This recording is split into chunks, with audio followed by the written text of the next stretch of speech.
alliance built on trust for 77 years. Its founder walks into a room and calls everyone in it disappointing, except one man. That is Turkey this week, viewers. Donald Trump landed in Turkey for the NATO summit. And before he even sat down, he had already told the world something extraordinary. He said he was very disappointed with the alliance. He said if the summit hadn't been hosted by his friend, he might not have shown up at all for NATO.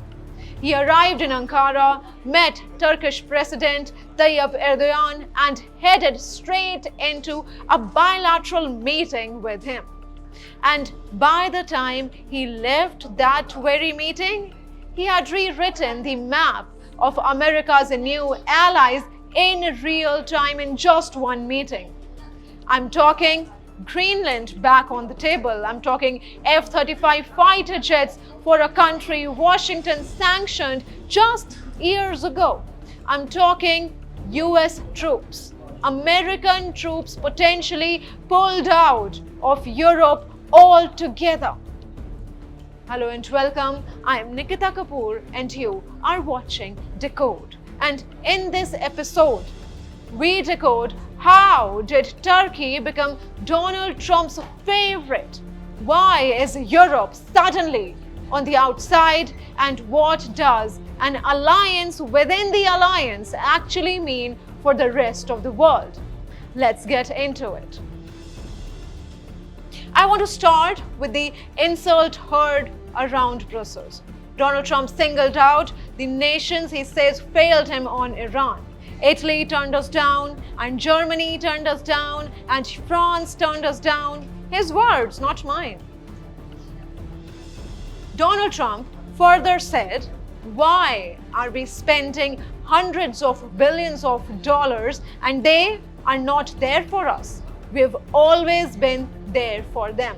He was talking about his NATO allies. Translation: when America struck Iran, when the stakes were real, Europe's biggest powers did not answer the phone. And Donald Trump doesn't forget that kind of thing. He collects it and uses it. Meanwhile, on the eve of the summit, he called Germany's defense spending ridiculous. Yes, German Chancellor Friedrich Merz pushed back hard, calling it Germany's greatest defense effort ever. Donald Trump wasn't moved at all by that remark. And here is the part that should worry every European capital right now. Washington has already gone beyond rhetoric.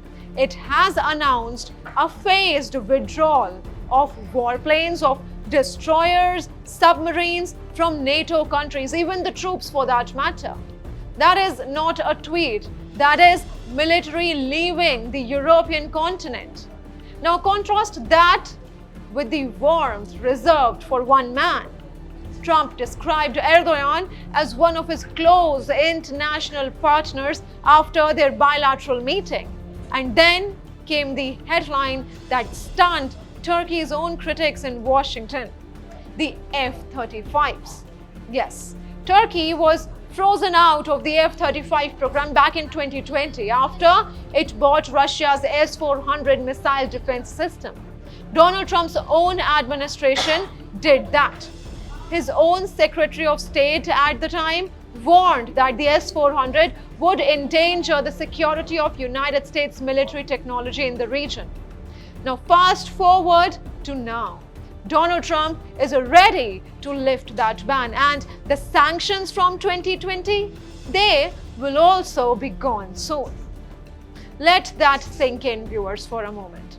A country punished for buying Russian weapons is now being rewarded by Donald Trump, while founding NATO members are getting the cold shoulder. That is not policy, that is personal chemistry rewriting geopolitics in real time. So here is the strategic picture emerging from Ankara right now. NATO was designed as one alliance, 32 equal members, one Article 5 guarantee. But what we are watching now is something else entirely, a hierarchy, an inner circle, and right now, Turkey sits closer to Washington's center than Berlin does, closer than Paris, closer than London. Why, you may ask? Because Turkey hasn't just increased its defense spending as per Trump, it has grown into one of NATO's largest military exporters. It builds things, it sells things. It doesn't lecture Washington about burden sharing. It just shows up with hardware and loyalty, in Donald Trump's own words. Meanwhile, Zelensky also came to Turkey pushing for Ukraine's NATO membership, noting that Ukraine's forces are eliminating roughly 30,000 Russian troops every single month, a startling number that barely made a dent in the NATO discussions.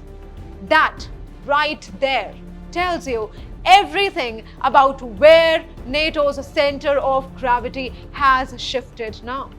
77 years ago, viewers, NATO was built on a simple promise. An attack on one is an attack on all. Now, in Turkey, that promise looks less like a shield and more like a loyalty test, and only one country in the room seems to be passing it. I am Nikita Kapoor. This is Decode. What do you think about this latest development in the NATO? Tell us in the comment section below.